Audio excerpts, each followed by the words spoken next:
ਖਬਰਾਂ ਦੇ ਬੁਲੇਟਿਨ ਦੇ ਸਪਾਂਸਰ ਨੇ ਰੀਅਲਟਰ ਗੁਰਜਿੰਦਰ ਸਿੰਘ ਰੰਧਾਵਾ। ਹਰ ਤਰ੍ਹਾਂ ਦੀ ਪ੍ਰਾਪਰਟੀ ਖਰੀਦਣ ਤੇ ਵੇਚਣ ਲਈ ਤੁਸੀਂ ਕਾਲ ਕਰ ਸਕਦੇ ਹੋ। ਸਤਿ ਸ਼੍ਰੀ ਅਕਾਲ, ਤੁਸੀਂ ਦੇਖ ਰਹੇ ਹੋ ਪੰਜਾਬ ਮੇਲ USA ਟੀਵੀ ਤੇ ਮੈਂ ਸੁਰਭੀ। ਖਬਰਾਂ ਦੇ ਇਸ ਬੁਲੇਟਿਨ 'ਚ ਤੁਹਾਡਾ ਬਹੁਤ-ਬਹੁਤ ਸਵਾਗਤ ਹੈ ਜੀ। ਪੇਸ਼ ਹਨ ਦੇਸ਼ ਵਿਦੇਸ਼ ਦੀਆਂ ਕੁਝ ਖਾਸ ਤੇ ਚੋਣਵੀਆਂ ਖਬਰਾਂ। ਅਮਰੀਕਾ 33 ਲੱਖ ਪ੍ਰਵਾਸੀਆਂ ਨੂੰ ਮਿਲੀ ਅਮਰੀਕਾ ਦੀ citizenship. 9 lakh green card holder ਜਲਦ ਬਣਨਗੇ US ਸਿਟੀਜ਼ਨ। ਅਮਰੀਕਾ ਮੈਕਸੀਕੋ ਸਰਹੱਦ ਤੇ ਜਲਦ ਕੀਤੀ ਜਾਵੇਗੀ ਨਰਮੀ। ਢਾਕਾ 'ਚ ਭਾਰਤੀ ਵੀਜ਼ਾ ਅਰਜ਼ੀ ਕੇਂਦਰ ਵੱਲੋਂ ਕੰਮ ਮੁੜ ਸ਼ੁਰੂ। ਦਰਖਤਾਂ ਦੀ ਛਾਂ ਹੇਠ ਪੀਂਘਾਂ ਝੂਟ ਕੇ ਮਨਾਈਆਂ ਗਈਆਂ ਅਮਰੀਕਾ 'ਚ ਐਲਕ ਗਰੋਵ ਪਾਰਕ ਦੀਆਂ ਤੀਆਂ। ਅਮਰੀਕਾ 'ਚ ਬਾਈਡਨ ਤੋਂ ਵੀ ਵੱਧ ਅਯੋਗ ਹੈ ਕਮਲਾ ਹੈਰਿਸ। ਟਰੰਪ। ਹੁਣ ਇਹਨਾਂ ਖਬਰਾਂ ਦਾ ਵਿਸਥਾਰ।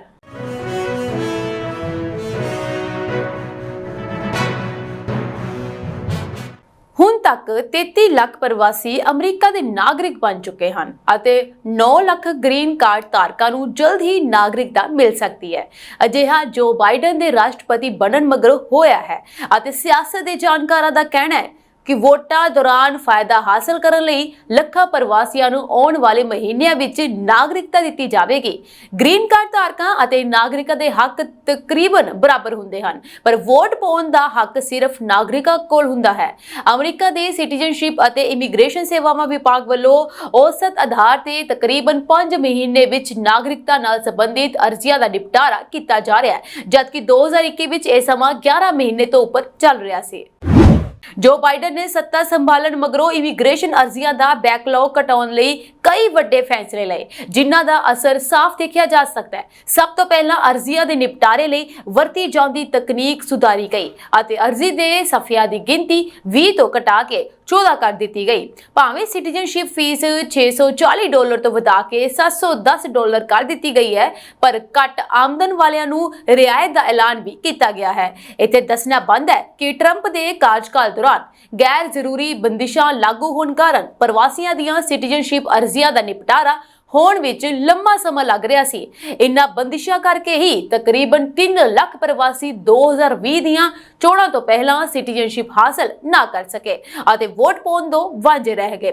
ਅਮਰੀਕਾ ਵਿੱਚ ਵੋਟਰਾਂ ਦੇ ਰੁਝਾਨ ਬਾਰੇ ਅਧਿਐਨ ਕਰਨ ਵਾਲੇ ਮਾਹਰਾਂ ਦਾ ਕਹਿਣਾ ਹੈ ਕਿ ਲੈਟਿਨ ਅਮਰੀਕਾ, ਏਸ਼ੀਅਨਸ ਅਤੇ ਅਫਰੀਕੀ ਮੂਲ ਦੇ ਜ਼ਿਆਦਾਤਰ ਲੋਕਾਂ ਦਾ ਝੁਕਾਅ ਡੈਮੋਕ੍ਰੈਟਿਕ ਪਾਰਟੀ ਵੱਲ ਹੁੰਦਾ ਹੈ, ਜਿਸ ਦੇ ਮੱਦੇਨਜ਼ਰ ਆਉਂਦੀਆਂ ਚੋਣਾਂ ਵਿੱਚ ਕਮਲਾ ਹੈਰਿਸ ਨੂੰ ਵੱਡਾ ਫਾਇਦਾ ਹੋ ਸਕਦਾ ਹੈ।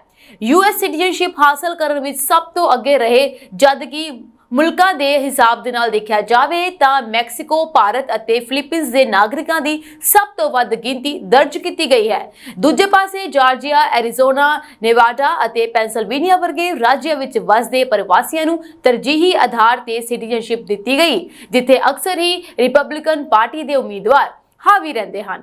ਪਿਛਲੇ ਦਿਨੀ ਜਾਰਜੀਆ ਦੇ ਸਵਾਨਾ ਇਲਾਕੇ ਦੀ ਇੱਕ ਫੈਡਰਲ ਅਦਾਲਤ ਦੇ ਵਿੱਚ 19 ਵੱਖ-ਵੱਖ ਮੁਲਕਾਂ ਨਾਲ ਸੰਬੰਧਿਤ ਪ੍ਰਵਾਸੀਆਂ ਨੂੰ ਸਿਟੀਜ਼ਨਸ਼ਿਪ ਦੀ ਸਹੁੰ ਚੁੱਕੀ। ਸੰਯੁਕਤ ਰਾਜ ਅਮਰੀਕਾ ਅਤੇ ਮੈਕਸੀਕੋ ਸਰਹੱਦ ਤੇ ਆਉਣ ਵਾਲੇ ਸਮੇਂ ਵਿੱਚ ਨਰਮੀ ਹੋਣ ਦੀ ਸੰਭਾਵਨਾ ਹੈ।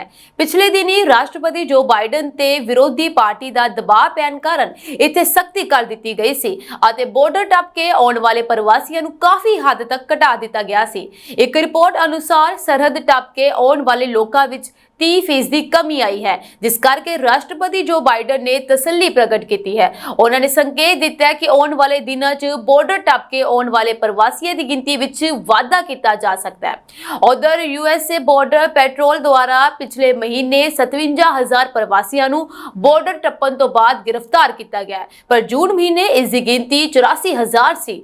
ਕੋਰੋਨਾ ਵਾਇਰਸ ਮਹਾਮਾਰੀ ਦੌਰਾਨ ਸਰਹੱਦ ਪਾਰ ਤੋਂ ਵੱਡੀ ਗਿਣਤੀ ਵਿੱਚ ਲੋਕ ਅਮਰੀਕਾ ਸ਼ਰਨ ਲੈਣ ਦੇ ਲਈ ਪਹੁੰਚ ਗਏ ਸਨ। ਜੇਕਰ ਰੋਜ਼ਾਨਾ ਗ੍ਰਿਫਤਾਰੀਆਂ 1500 ਤੋਂ ਹੇਠਾਂ ਆਉਂਦੀਆਂ ਹਨ ਤਾਂ ਸ਼ਰਨ ਹਲਟ ਖਤਮ ਹੋ ਜਾਵੇਗਾ। ਜੇ ਗ੍ਰਿਫਤਾਰੀਆਂ ਦੀ ਰੋਜ਼ਾਨਾ ਔਸਤ 2500 ਤੱਕ ਪਹੁੰਚ ਜਾਂਦੀ ਹੈ ਤਾਂ ਬਾਰਡਰ ਤੇ ਮੁੜ ਸਖਤੀ ਹੋ ਸਕਦੀ ਹੈ। ਉਸ ਦੌਰਾਨ ਅਮਰੀਕੀ ਅਧਿਕਾਰੀ ਗੈਰ ਕਾਨੂੰਨੀ ਢੰਗ ਦੇ ਨਾਲ ਸਰਹੱਦ ਪਾਰ ਕਰਨ ਵਾਲੇ ਕਿਸੇ ਵੀ ਵਿਅਕਤੀ ਨੂੰ ਅਮਰੀਕਾ ਵਿੱਚ ਸ਼ਰਨ ਦੇਣ ਤੋਂ ਇਨਕਾਰ ਕਰ ਸਕਦੇ ਹਨ। ਹੋਮਲੈਂਡ ਸਿਕਿਉਰਿਟੀ ਵਿਭਾਗ ਅਨੁਸਾਰ ਰਾਸ਼ਟਰਪਤੀ ਜੋ ਬਾਈਡਨ ਵੱਲੋਂ ਦਿੱਤੇ ਨਿਰਦੇਸ਼ਾਂ ਤੋਂ ਬਾਅਦ ਬਾਰਡਰ ਤੇ ਆਉਣ ਵਾਲੇ ਲੋਕਾਂ ਵਿੱਚ ਪਹਿਲਾਂ ਨਾਲੋਂ ਕੁੱਲ ਮਿਲਾ ਕੇ 55% ਦੀ ਕਮੀ ਦੇਖਣ ਨੂੰ ਮਿਲੀ ਹੈ।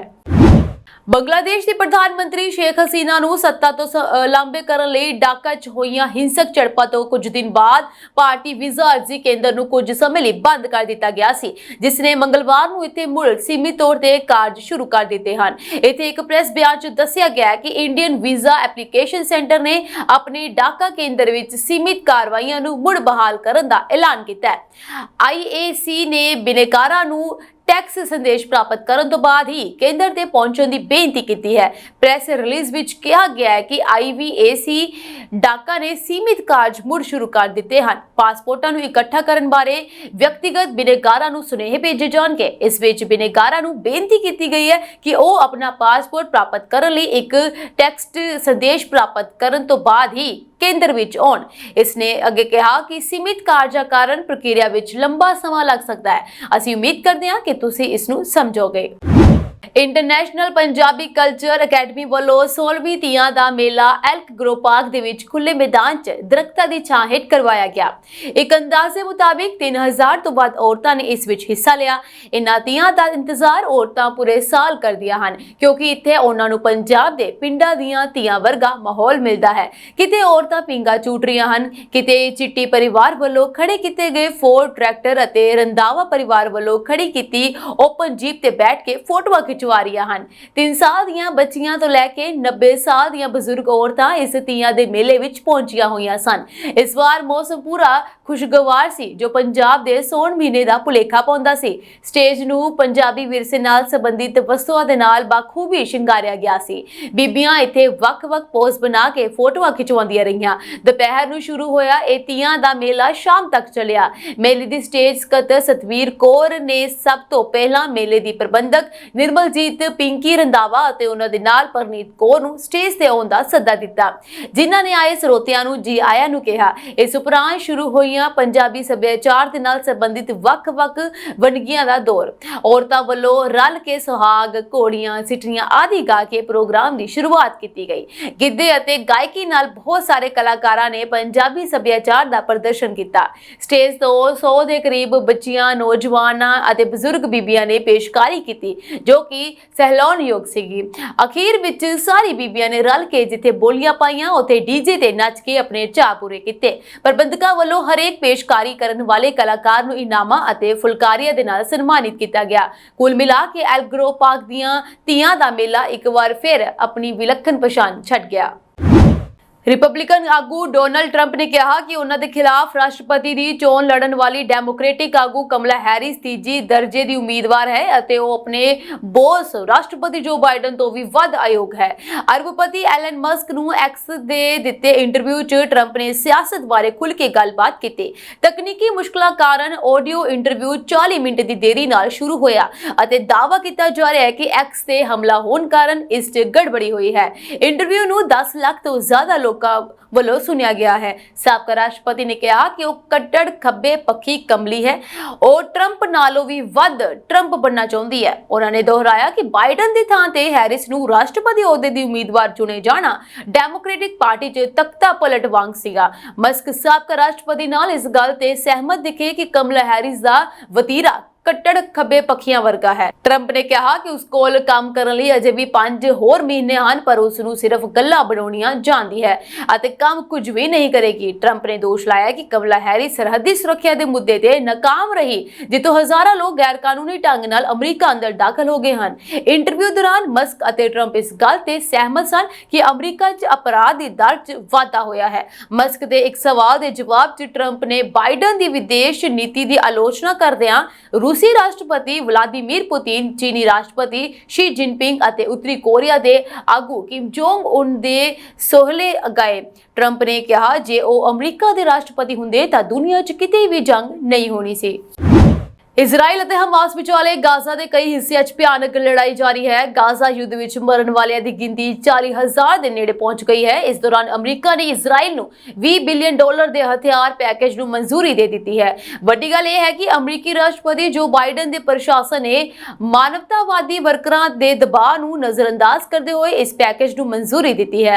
ਹਾਲਾਂਕਿ ਹਥਿਆਰਾਂ ਨੂੰ ਇਜ਼ਰਾਈਲ ਤੱਕ ਪਹੁੰਚਣ ਵਿੱਚ ਕਈ ਸਾਲ ਲੱਗ ਜਾਣਗੇ। ਇਹ ਸਮਝੌਤਾ ਉਦੋਂ ਹੋਇਆ ਹੈ ਜਦੋਂ ਰਾਸ਼ਟਰਪਤੀ ਬਾਈਡਨ ਨੇ ਇਜ਼ਰਾਈਲ ਅਤੇ ਹਮਾਸ ਨੇ 10 ਮਹੀਨਿਆਂ ਦੇ ਖੂਨ ਖਰਾਬੇ ਤੋਂ ਬਾਅਦ ਜੰਗਬੰਦੀ ਤੇ ਪਹੁੰਚਣ ਲਈ ਦਬਾਅ ਪਾਇਆ ਹੈ। ਕਾਂਗਰਸ ਨੂੰ ਜਾਰੀ ਨੋਟੀਫਿਕੇਸ਼ਨ 'ਚ ਵਿਦੇਸ਼ ਵਿਭਾਗ ਨੇ ਕਿਹਾ ਕਿ ਅਮਰੀਕਾ ਨੇ ਇਜ਼ਰਾਈਲ ਨੂੰ 18 ਅਰਬ ਡਾਲਰ 'ਚ 50 F-15 ਲੜਾਕੂ ਜਹਾਜ਼ਾਂ ਦੀ ਵਿਕਰੀ ਨੂੰ ਮਨਜ਼ੂਰੀ ਦੇ ਦਿੱਤੀ ਹੈ। ट्रंप ने एक्स से सनसनीखेज टिप्पणियां कीतियां कि जेकर राष्ट्रपति चोणां 'ਚ कुछ होया जे ਉਹ हार गया तो वेनेजुएला चले जाएंगे जो कि अमरीका नालों ज्यादा सुरक्षित है। उन्होंने ये टिप्पणियां मशहूर अरबपति एलन मस्क ਨੂੰ एक्स ਵਿੱਚ ਦਿੱਤੇ ਇੰਟਰਵਿਊ ਵਿੱਚ ਕੀਤੀਆਂ। ਉਹਨਾਂ ਨੇ ਕਿਹਾ ਕਿ ਜੇਕਰ ਉਹ ਸੱਤਾ 'ਚ ਆਉਂਦੇ ਹਨ ਤਾਂ ਗੈਰ ਕਾਨੂੰਨੀ ਪ੍ਰਵਾਸ ਨੂੰ ਰੋਕਣ ਦੇ ਉਦੇਸ਼ ਨਾਲ ਕੰਮ ਕਰਨਗੇ। ਉਹਨਾਂ ਨੇ ਚੇਤਾਵਨੀ ਦਿੱਤੀ ਹੈ ਕਿ ਜੇਕਰ ਉਹ ਦੁਬਾਰਾ ਰਾਸ਼ਟਰਪਤੀ ਬਣੇ ਤਾਂ ਅਮਰੀਕੀ ਇਤਿਹਾਸ ਵਿੱਚ ਇਸ ਤੋਂ ਵੱਧ ਬਾਈਕਾਟ ਹੋਵੇਗਾ। ਉਹਨਾਂ ਨੇ ਕਿਹਾ ਕਿ ਦੇਸ਼ ਵਿੱਚ ਲੱਖਾਂ ਗੈਰ ਕਾਨੂੰਨੀ ਪ੍ਰਵਾਸੀ ਹਨ ਅਤੇ ਉਹਨਾਂ ਨੂੰ ਡਿਪੋਰਟ ਕੀਤਾ ਜਾਵੇਗਾ। ਇਹ ਟਿੱਪਣੀ ਕਰਦਿਆਂ ਟਰੰਪ ਨੇ ਕਿਹਾ ਕਿ ਕਮਲਾ ਹੈਰਿਸ ਬਾਈਡਨ ਨਾਲੋਂ ਵੀ ਵੱਧ ਅਯੋਗ ਹੈ। ਜੇਕਰ ਉਹ ਜਿੱਤ ਜਾਂਦੀ ਹੈ ਤਾਂ ਅਮਰੀਕਾ ਤਬਾਹ ਹੋ ਜਾਵੇਗਾ। ਅਮਰੀਕੀ ਵਾਈਟ ਹਾਊਸ ਦੇ ਪ੍ਰੈਸ ਸਕੱਤਰ ਜੀਨ ਪ੍ਰਾਇਰੀ ਨੇ ਇਸ ਗੱਲ ਤੋਂ ਇਨਕਾਰ ਕੀਤਾ ਕਿ ਉਹਨਾਂ ਦਾ ਬੰਗਲਾਦੇਸ਼ ਦੰਗਿਆਂ ਨਾਲ ਕੋਈ ਲੈਣਾ ਦੇਣਾ ਸੀ। ਉਹਨਾਂ ਨੇ ਕਿਹਾ ਕਿ ਇਹ ਫੈਸਲਾ ਬੰਗਲਾਦੇਸ਼ ਦੇ ਲੋਕਾਂ ਵੱਲੋਂ ਚੁਣਿਆ ਗਿਆ ਹੈ। ਉਹਨਾਂ ਨੇ ਕਿਹਾ ਕਿ ਉਹ ਮਹਿਸੂਸ ਕਰਦੇ ਹਨ ਕਿ ਉਹਨਾਂ ਕੋਲ ਆਪਣੇ ਭਵਿੱਖ ਦਾ ਫੈਸਲਾ ਕਰਨ ਦੀ ਸ਼ਕਤੀ ਹੈ। ਜੀਨ ਪ੍ਰਾਇਰੀ ਨੇ ਸਪਸ਼ਟ ਕੀਤਾ ਕਿ ਇਸ ਤੋਂ ਇਲਾਵਾ ਹੋਰ ਕੋਈ ਵੀ ਦੋਸ਼ ਝੂਠੇ ਹਨ। ਇਸ ਦੌਰਾਨ ਬੰਗਲਾਦੇਸ਼ ਦੀ ਸਾਬਕਾ ਪ੍ਰਧਾਨ ਮੰਤਰੀ ਸ਼ੇਖ ਹਸੀਨਾ ਨੇ ਬੰਗਲਾਦੇਸ਼ ਵਿੱਚ ਹੋਏ ਦੰਗਿਆਂ ਪਿੱਛੇ ਅਮਰੀਕਾ ਦਾ ਹੱਥ ਹੋਣ ਦਾ ਦੋਸ਼ ਲਗਾਇਆ ਸੀ। ਉਹਨਾਂ ਨੇ ਕਿਹਾ ਕਿ ਇਹ ਸਮੱਸਿਆ ਅਮਰੀਕਾ ਅੱਗੇ ਨਾ ਝੁਕਣ ਕਾਰਨ ਪੈਦਾ ਹੋਈ ਹੈ। ਸ਼ੇਖ ਹਸੀਨਾ ਦੇ ਦੋਸ਼ਾਂ ਨੇ ਅੰਤਰਰਾਸ਼ਟਰੀ ਪੱਧਰ ਤੇ ਕਾਫੀ ਹੰਗਾਮਾ ਕੀਤਾ। ਇਸ ਸੰਦਰਭ 'ਚ ਅਮਰੀਕਾ ਦੇ ਵਾਈਟ ਹਾਊਸ ਨੇ ਹਾਲ ਹੀ ਦੇ ਵਿੱਚ ਪ੍ਰਤੀਕਿਰਿਆ ਦਿੰਦੇ ਹੋਏ ਇਸ ਤੋਂ ਇਨਕਾਰ ਕਰ ਦਿੱਤਾ ਹੈ। ਡੈਮੋਕ੍ਰੈਟਿਕ ਨੈਸ਼ਨਲ ਕਮੇਟੀ ਰਾਸ਼ਟਰਪਤੀ ਚੋਣਾਂ ਵਿੱਚ ਪਾਰਟੀ ਦੀ ਉਮੀਦਵਾਰ ਉਪ ਪ੍ਰਧਾਨ ਕਮਲਾ ਹੈਰਿਸ ਲਈ ਵੋਟਾਂ ਜਿੱਤਣ ਲਈ ਕੰਮ ਕਰਦੇ ਹੋਏ ਵਿਦੇਸ਼ਾਂ ਵਿੱਚ ਰਹਿੰਦੇ 9 ਮਿਲੀਅਨ ਅਮਰੀਕੀਆਂ ਨੂੰ ਰਜਿਸਟਰ ਕਰਨ ਲਈ ਪਹਿਲੀ ਵਾਰ 3 ਲੱਖ ਡਾਲਰ ਖਰਚ ਕਰੇਗੀ। ਡੀਐਨਸੀ ਦੀ ਇੱਕ ਅਧਿਕਾਰੀ ਨੇ ਕਿਹਾ ਕਿ ਵਿਦੇਸ਼ਾਂ ਵਿੱਚ ਡੈਮੋਕ੍ਰੇਟਸ ਲਈ ਫੰਡ ਜੋ ਕਿ ਅਮਰੀਕਾ ਤੋਂ ਬਾਹਰ ਰਹਿ ਰਹੇ ਡੈਮੋਕ੍ਰੇਟਸ ਦੀ ਨੁਮਾਇੰਦਗੀ ਕਰਦਾ ਹੈ ਉਸ ਦੀ ਵਰਤੋਂ ਵੋਟਰ ਰਜਿਸਟ੍ਰੇਸ਼ਨ ਡਰਾਈਵ ਲਈ ਭੁਗਤਾਨ ਕਰਨ ਅਤੇ ਵਿਦੇਸ਼ਾਂ ਤੋਂ ਵੋਟ ਕਿਵੇਂ ਪਾਉਣ ਬਾਰੇ ਜਾਣਕਾਰੀ ਫੈਲਾਉਣ ਲਈ ਕੀਤੀ ਜਾਵੇਗੀ।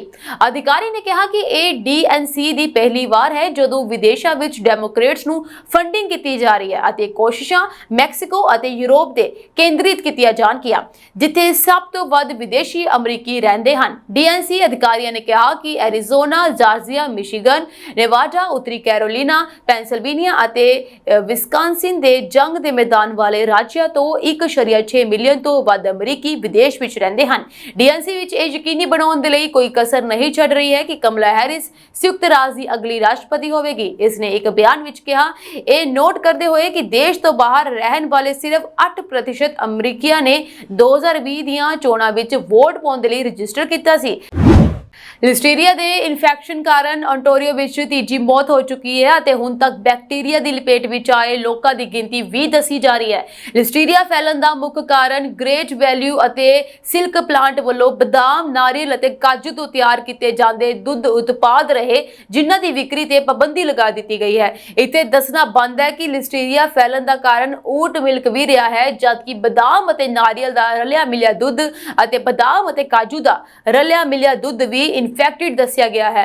ਹਾਲਤ ਇੰਨੇ ਗੰਭੀਰ ਹੋ ਗਏ ਹਨ ਕਿ 4 ਅਕਤੂਬਰ ਤੱਕ ਐਕਸਪਾਇਰੀ ਵਾਲੇ ਉਤਪਾਦ ਵੀ ਬਾਜ਼ਾਰ ਵਿੱਚ ਵਾਪਸ ਮੰਗਵਾਏ ਗਏ ਅਤੇ ਲੋਕਾਂ ਨੂੰ ਅਪੀਲ ਕੀਤੀ ਗਈ ਹੈ ਕਿ ਘਰਾਂ ਵਿੱਚ ਅਜਿਹੇ ਉਤਪਾਦ ਹੋਣ ਤੇ ਇਹਨਾਂ ਨੂੰ ਬਾਹਰ ਸੁੱਟ ਦਿੱਤਾ ਜਾਵੇ।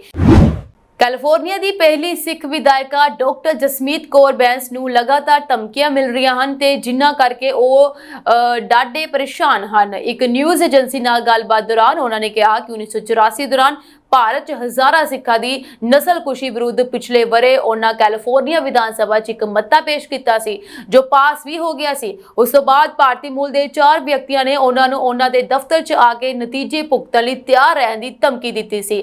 ਉਸ ਤੋਂ ਬਾਅਦ ਉਹਨਾਂ ਨੂੰ ਹੁਣ ਤੱਕ ਧਮਕੀ ਭਰੇ 100 ਤੋਂ ਵੱਧ ਟੈਕਸਟ ਸੁਨੇਹੇ ਆ ਚੁੱਕੇ ਹਨ। ਡਾਕਟਰ ਜਸਮੀਤ ਕੌਰ ਬੈਂਸ ਨੇ ਇਸ ਬਾਰੇ ਵਿਸਤਾਰਪੂਰਵਕ ਜਾਣਕਾਰੀ ਦਿੰਦੇ ਦੱਸਿਆ ਕਿ ਇੱਕ ਵਾਰ ਉਹਨਾਂ ਨੇ ਪਾਰਕਿੰਗ 'ਚ ਖੜੇ ਇੱਕ ਟਰੱਕ ਵਿੱਚ ਬੈਠੇ ਇੱਕ ਵਿਅਕਤੀ ਨੂੰ ਉਹਨਾਂ ਦੀ ਬੈਕਰਸਫੀਲਡ ਸਥਿਤ ਰਿਹਾਇਸ਼ਗਾਹ ਦੀਆਂ ਤਸਵੀਰਾਂ ਲੈਂਦੇ ਵੀ ਦੇਖਿਆ। ਇਸ ਤੋਂ ਇਲਾਵਾ ਉਹਨਾਂ ਦੇ ਘਰ ਦੇ ਬਾਹਰ ਡਾਕ ਲਈ ਲੱਗੇ ਡੱਬੇ ਦਾ ਜਿੰਦਰਾ ਤੱਕ ਕਈ ਵਾਰ ਟੁੱਟਿਆ ਮਿਲਿਆ ਹੈ।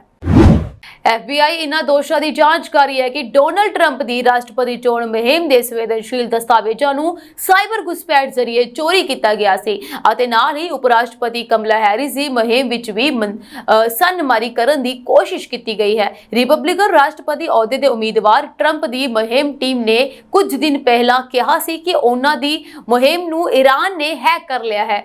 FBI ਨੇ ਟਰੰਪ ਦੇ ਮਾਮਲੇ ਦੇ ਇੱਕ ਸੰਖੇਪ ਬਿਆਨ ਜਾਰੀ ਕਰਦਿਆਂ ਕਿਹਾ ਕਿ ਅਸੀਂ ਇਸ ਗੱਲ ਦੀ ਪੁਸ਼ਟੀ ਕਰ ਸਕਦੇ ਹਾਂ ਕਿ FBI ਇਸ ਮਾਮਲੇ ਦੀ ਜਾਂਚ ਕਰ ਰਹੀ ਹੈ। ਟਰੰਪ ਦੀ ਮੁਹਿੰਮ ਟੀਮ ਵੱਲੋਂ ਈਰਾਨ ਦੀ ਸ਼ਮੂਲੀਅਤ ਦਾ ਕੋਈ ਵਿਸ਼ੇਸ਼ ਸਬੂਤ ਨਹੀਂ ਦਿੱਤਾ ਗਿਆ, ਪਰ ਇਹ ਦਾਅਵਾ ਮਾਈਕਰੋਸਾਫਟ ਦੁਆਰਾ 2024 ਵਿੱਚ ਅਮਰੀਕੀ ਚੋਣਾਂ ਵਿੱਚ ਦਖਲ ਦੇਣ ਲਈ ਵਿਦੇਸ਼ੀ ਏਜੰਟਾਂ ਦੀਆਂ ਕੋਸ਼ਿਸ਼ਾਂ ਦਾ ਵੇਰਵਾ ਦੇਣ ਵਾਲੀ ਇੱਕ ਰਿਪੋਰਟ ਜਾਰੀ ਕਰਨ ਦੇ ਤੁਰੰਤ ਬਾਅਦ ਆਇਆ। ਰਿਪੋਰਟ ਵਿੱਚ ਜੂਨ ਵਿੱਚ ਇੱਕ ਈਰਾਨੀ ਫੌਜੀ ਖੁਫੀਆ ਯੂਨਿਟ ਦੇ ਇੱਕ ਸਾਬਕਾ ਸੀਨੀਅਰ ਸਲਾਹਕਾਰ ਦੇ ਈਮੇਲ ਖਾਤੇ ਵਿੱਚ ਦਾਖਲ ਹੋਣ ਅਤੇ ਇੱਕ ਉੱਚ ਦਰਜੇ ਦੇ ਰਾਸ਼ਟਰਪਤੀ ਮੁਹਿੰਮ ਦੇ ਅਧਿਕਾਰੀ ਨੂੰ ਵਾਇਰਸ ਵਾਲੀਆਂ ਈਮੇਲ ਭੇਜਣ ਦੀ ਇੱਕ ਉਦਾਹਰਨ ਦਿੱਤੀ ਗਈ ਹੈ। ਮਾਮਲੇ ਦੀ ਜਾਣਕਾਰੀ ਰੱਖਣ ਵਾਲੇ 2 ਲੋਕਾਂ ਨੇ ਕਿਹਾ ਕਿ ਸ਼ੱਕੀ ਈਰਾਨੀ ਸਾਈਬਰ ਉਲੰਘਣਾ ਦੇ ਇਸ ਮਾਮਲੇ ਵਿੱਚ ਬਾਈਡਨ ਅਤੇ ਹੈਰਿਸ ਦੀਆਂ ਮੁਹਿੰਮਾਂ ਨੂੰ ਵੀ ਨਿਸ਼ਾਨਾ ਬਣਾਇਆ ਗਿਆ ਸੀ ਅਤੇ FBI ਜਾਂਚ ਕਰ ਰਹੀ ਹੈ। ਅਮਰੀਕਾ ਦੇ ਰਾਸ਼ਟਰਪਤੀ ਅਹੁਦੇ ਦੇ ਦਾਅਵੇਦਾਰ ਡੋਨਲਡ ਟਰੰਪ ਦਾ ਮਸ਼ਹੂਰ ਉਦਯੋਗਪਤੀ ਐਲਨ ਮਸਕ ਨਾਲ ਇੰਟਰਵਿਊ ਪ੍ਰਸਾਰਿਤ ਕੀਤਾ ਗਿਆ। ਇਸ ਇੰਟਰਵਿਊ ਤੋਂ ਬਾਅਦ ਚਰਚਾ ਸ਼ੁਰੂ ਹੋ ਗਈ ਕਿ ਜੇਕਰ ਡੋਨਲਡ ਟਰੰਪ ਰਾਸ਼ਟਰਪਤੀ ਚੋਣ ਜਿੱਤ ਜਾਂਦੇ ਹਨ ਤਾਂ ਐਲਨ ਮਸਕ ਨੂੰ ਕੋਈ ਅਹਿਮ ਜ਼ਿੰਮੇਵਾਰੀ ਮਿਲ ਸਕਦੀ ਹੈ। ਇਸ ਇੰਟਰਵਿਊ 'ਚ ਮਸਕ ਅਤੇ ਟਰੰਪ ਵਿਚਾਲੇ ਗੈਰ ਕਾਨੂੰਨੀ ਪ੍ਰਵਾਸੀਆਂ, ਤੀਜਾ ਵਿਸ਼ਵ ਯੁੱਧ, ਟਰੰਪ ਤੇ ਹਮਲੇ ਆਦਿ ਮੁੱਦਿਆਂ ਤੇ ਚਰਚਾ ਹੋਈ। ਦਰਅਸਲ ਇੰਟਰਵਿਊ ਦੌਰਾਨ ਐਲਨ ਮਸਕ ਨੇ ਕਿਹਾ ਕਿ ਮੈਂ ਚਾਹੁੰਦਾ ਹਾਂ ਕਿ ਸਰਕਾਰੀ ਖਰਚਿਆਂ ਦੇ ਪ੍ਰਬੰਧਨ ਵਿੱਚ ਸਰਕਾਰ ਦੀ ਮਦਦ ਕਰਾਂ। ਮੈਨੂੰ ਲੱਗਦਾ ਹੈ ਕਿ ਸਰਕਾਰ ਨੂੰ ਇੱਕ ਕਮਿਸ਼ਨ ਬਣਾਉਣਾ ਚਾਹੀਦਾ ਹੈ ਜੋ ਟੈਕਸ ਦਾਤਾਵਾਂ ਦੇ ਪੈਸੇ ਦੇ ਸਹੀ ਖਰਚੇ ਦਾ ਧਿਆਨ ਰੱਖੇ। ਮੈਨੂੰ ਅਜਿਹੇ ਕਮਿਸ਼ਨ ਦੀ ਸਹਾਇਤਾ ਕਰਨ ਵਿੱਚ ਬਹੁਤ ਖੁਸ਼ੀ ਹੋਵੇਗੀ। ਮਸਕ ਦੇ ਬਿਆਨ ਤੇ ਸਾਬਕਾ ਰਾਸ਼ਟਰਪਤੀ ਡੋਨਲਡ ਟਰੰਪ ਨੇ ਕਿਹਾ ਕਿ ਉਹ ਇਸ ਪ੍ਰਸਤਾਵ ਤੇ ਵਿਚਾਰ ਕਰਕੇ ਖੁਸ਼ ਹੋਣਗੇ। ਇਸ ਚਰਚਾ ਤੋਂ ਬਾਅਦ ਸੋਸ਼ਲ ਮੀਡੀਆ ਤੇ ਚਰਚਾ ਸ਼ੁਰੂ ਹੋ ਗਈ ਕਿ ਜੇਕਰ ਟਰੰਪ ਸੱਤਾ 'ਚ ਆਉਂਦੇ ਹਨ ਤਾਂ ਉਹਨਾਂ ਦੀ ਸਰਕਾਰ 'ਚ ਐਲਨ ਮਸਕ ਨੂੰ ਅਹਿਮ ਜ਼ਿੰਮੇਵਾਰੀ ਦਿੱਤੀ ਜਾ ਸਕਦੀ ਹੈ। ਮਸਕ ਨੂੰ ਡੋਨਲਡ ਟਰੰਪ ਦਾ ਸਮਰਥਕ ਮੰਨਿਆ ਜਾਂਦਾ ਹੈ ਅਤੇ ਮਈ 'ਚ ਵੀ ਅਮਰੀਕੀ ਮੀਡੀਆ 'ਚ ਅਫਵਾਹਾਂ ਸਨ ਕਿ ਜੇਕਰ ਟਰੰਪ ਚੋਣ ਜਿੱਤ ਜਾਂਦੇ ਹਨ ਤਾਂ ਉਹ ਐਲਨ ਮਸਕ ਨੂੰ ਸਲਾਹਕਾਰ ਬਣਾ ਸਕਦੇ ਹਨ। ਹੁਣ ਦੋਵਾਂ ਵਿਅਕਤੀਆਂ ਵਿਚਾਲੇ ਹੋਈ ਤਾਜ਼ਾ ਗੱਲਬਾਤ ਨੇ ਉਹਨਾਂ ਚਰਚਾਵਾਂ ਨੂੰ ਹੋਰ ਬਲ ਦੇ ਦਿੱਤਾ ਹੈ। ਟਰੰਪ ਨੇ ਲੋਕਾਂ ਦੀ ਗਿਣਤੀ ਦਾ ਹਵਾਲਾ ਦਿੰਦੇ ਹੋਏ ਕਿਹਾ ਕਿ ਹਰ ਰਿਕਾਰਡ ਤੋੜਨ ਤੇ ਵਧਾਈ। ਮੱਧ ਪੂਰਬ 'ਚ ਚੱਲ ਰਹੇ ਤਣਾਅ ਦਰਮਿਆਨ ਵਾਈਟ ਹਾਊਸ ਦੇ ਕੌਮੀ ਸੁਰੱਖਿਆ ਸਲਾਹਕਾਰ ਜੌਨ ਕਿਰਬੀ ਨੇ ਕਿਹਾ ਕਿ ਇਜ਼ਰਾਈਲ ਤੇ ਇਸੇ ਹਫ਼ਤੇ ਹਮਲੇ ਹੋ ਸਕਦੇ ਹਨ ਅਤੇ ਅਮਰੀਕਾ ਉਹਨਾਂ ਨੂੰ ਰੋਕਣ ਲਈ ਤਿਆਰੀਆਂ ਕਰ ਰਿਹਾ ਹੈ। ਇਹ ਬਿਆਨ ਉਸ ਸਮੇਂ ਆਇਆ ਜਦੋਂ ਰਾਸ਼ਟਰਪਤੀ ਜੋ ਬਾਈਡਨ ਨੇ ਬਰਤਾਨੀਆ, ਫਰਾਂਸ, ਜਰਮਨੀ ਅਤੇ ਇਟਲੀ ਦੇ ਆਗੂਆਂ ਨਾਲ ਮੱਧ ਪੂਰਬ 'ਚ ਤਣਾਅ ਘਟਾਉਣ ਬਾਰੇ ਵਿਚਾਰ ਵਟਾਂਦਰਾ ਕੀਤਾ। ਦ ਟਾਈਮਜ਼ ਆਫ ਇਜ਼ਰਾਈਲ ਮੁਤਾਬਿਕ ਕਿਰਬੀ ਨੇ ਪੱਤਰਕਾਰਾਂ ਨੂੰ ਦੱਸਿਆ ਕਿ ਇਜ਼ਰਾਈਲ ਵਾਂਗ ਅਮਰੀਕਾ ਨੂੰ ਵੀ ਖਦਸ਼ਾ ਹੈ ਕਿ ਇਸੇ ਹਫ਼ਤੇ ਹਮਲਾ ਹੋ ਸਕਦਾ ਹੈ। ਕਿਰਬੀ ਨੇ ਕਿਹਾ ਕਿ ਇਜ਼ਰਾਈਲ ਦੀ ਸੁਰੱਖਿਆ ਲਈ ਸਾਰੇ ਆਗੂਆਂ ਨੇ ਵਚਨਬੱਧਤਾ ਦੁਹਰਾਈ ਹੈ।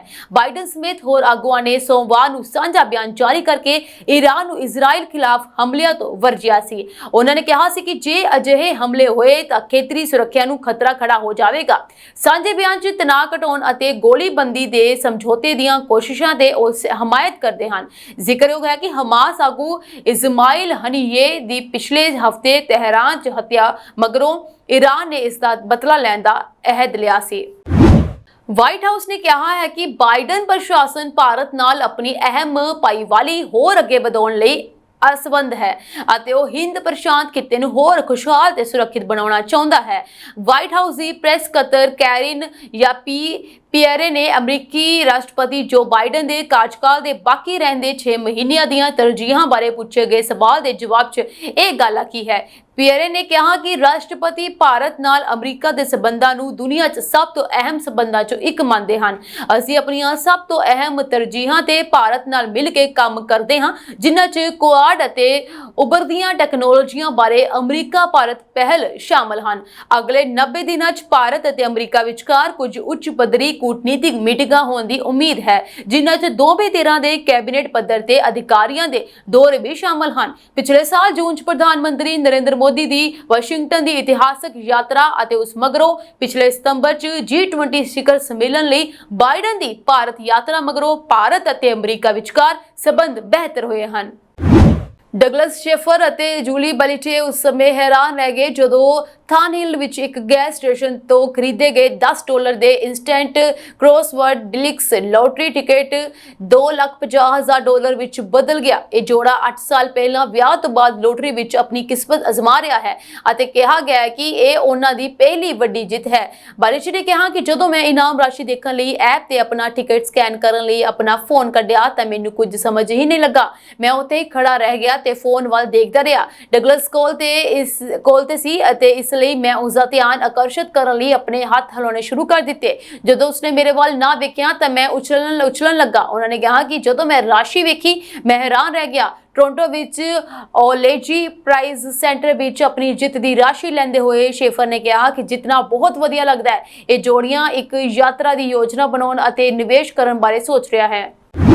ਵਿਵਾਦਾਂ ਵਿੱਚ ਘਿਰੇ ਕੈਨੇਡਾ ਦੇ ਨਵੇਂ ਮਨੁੱਖੀ ਅਧਿਕਾਰ ਕਮਿਸ਼ਨਰ ਬਿਰਜੂ ਦਤਾਨੀ ਨੇ ਅਹੁਦਾ ਸੰਭਾਲਣ ਤੋਂ ਪਹਿਲਾਂ ਹੀ ਅਸਤੀਫਾ ਦੇ ਦਿੱਤਾ। ਯਹੂਦੀਆਂ ਨਾਲ ਸੰਬੰਧਿਤ ਇੱਕ ਜਥੇਬੰਦੀ ਵੱਲੋਂ ਬਿਰਜੂ ਦਤਾਨੀ ਵਿਰੁੱਧ ਯਹੂਦੀ ਵਿਰੋਧੀ ਹੋਣ ਦਾ ਦੋਸ਼ ਲਾਏ ਜਾਣ ਮਗਰੋਂ ਮਾਮਲਾ ਪੱਕ ਗਿਆ ਅਤੇ ਅਹੁਦਾ ਸੰਭਾਲਣ ਤੋਂ ਇੱਕ ਦਿਨ ਪਹਿਲਾਂ ਬਿਰਜੂ ਦਤਾਨੀ ਨੇ ਛੁੱਟੀ ਤੇ ਜਾਣ ਦਾ ਐਲਾਨ ਕਰ ਦਿੱਤਾ। ਕੈਨੇਡਾ ਦੇ ਨਿਆਂ ਮੰਤਰੀ ਆਰਿਫ ਵਿਰਾਨੀ ਵੱਲੋਂ ਬਿਰਜੂ ਵਿਰੁੱਧ ਆਈਆਂ ਸ਼ਿਕਾਇਤਾਂ ਦੀ ਪੜਤਾਲ ਕਰਨ ਦੇ ਹੁਕਮ ਦਿੱਤੇ ਗਏ। 31 ਜੁਲਾਈ ਨੂੰ ਫੈਡਰਲ ਮੰਤਰੀ ਕੋਲ ਰਿਪੋਰਟ ਪੁੱਜ ਗਈ। ਆਰਿਫ ਵਿਰਾਨੀ ਨੇ ਕਿਹਾ ਕਿ ਬਿਰਜੂ ਦਾ ਪੱਖ ਵੀ ਜਾਣਿਆ ਗਿਆ ਅਤੇ ਹੁਣ ਉਹਨਾਂ ਵੱਲੋਂ ਚੀਫ ਕਮਿਸ਼ਨਰ ਦਾ ਅਹੁਦਾ ਛੱਡਣ ਬਾਰੇ ਫੈਸਲਾ ਪ੍ਰਵਾਨ ਕਰ ਲਿਆ ਗਿਆ।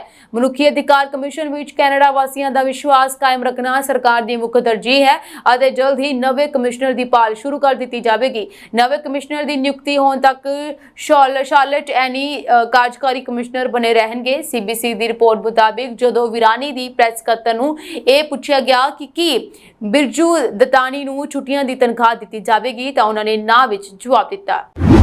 ਓਨਟਾਰੀਓ ਦੇ ਹੈਲਥ ਕੇਅਰ ਸੈਕਟਰ ਵਿੱਚ ਵੱਡਾ ਸੰਕਟ ਪੈਦਾ ਹੋਣ ਦੀ ਚੇਤਾਵਨੀ ਦਿੱਤੀ।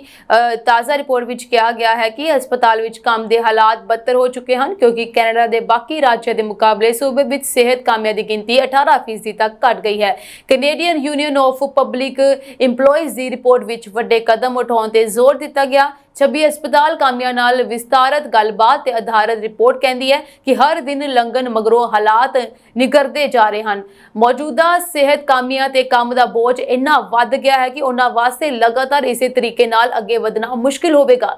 ਯੂਨੀਵਰਸਿਟੀ ਆਫ ਵਿੰਡਸਰ ਵਿਖੇ ਐਨਵਾਇਰਨਮੈਂਟਲ ਹੈਲਥ ਰਿਸਰਚ ਡਾਕਟਰ ਜੇਮਸ ਬਰੋਫੀ ਨੇ ਦੱਸਿਆ ਕਿ ਕਈ ਤਾਂ ਡਿਪਰੈਸ਼ਨ ਦਾ ਸ਼ਿਕਾਰ ਹੋ ਚੁੱਕੇ ਹਨ ਅਤੇ ਸ਼ਿਫਟ ਸ਼ੁਰੂ ਹੋਣ ਤੋਂ ਪਹਿਲਾਂ ਅਤੇ ਬਾਅਦ ਵਿੱਚ ਘਰ ਜਾਣ ਵੇਲੇ ਸਾਰੇ ਰਾਹ ਰੋਂਦੇ ਹੀ ਜਾਂਦੇ ਹਨ।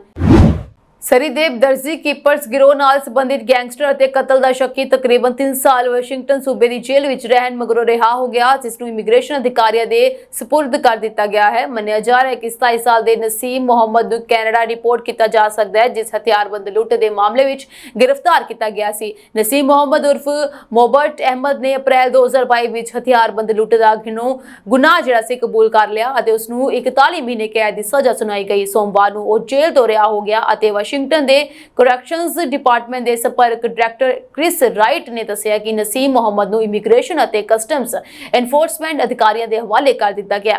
ਹੁਣ ਇਮੀਗ੍ਰੇਸ਼ਨ ਵਾਲੇ ਉਸ ਨੂੰ ਕੈਨੇਡੀਅਨ ਅਧਿਕਾਰੀਆਂ ਨੂੰ ਸੌਂਪ ਦੇਣਗੇ।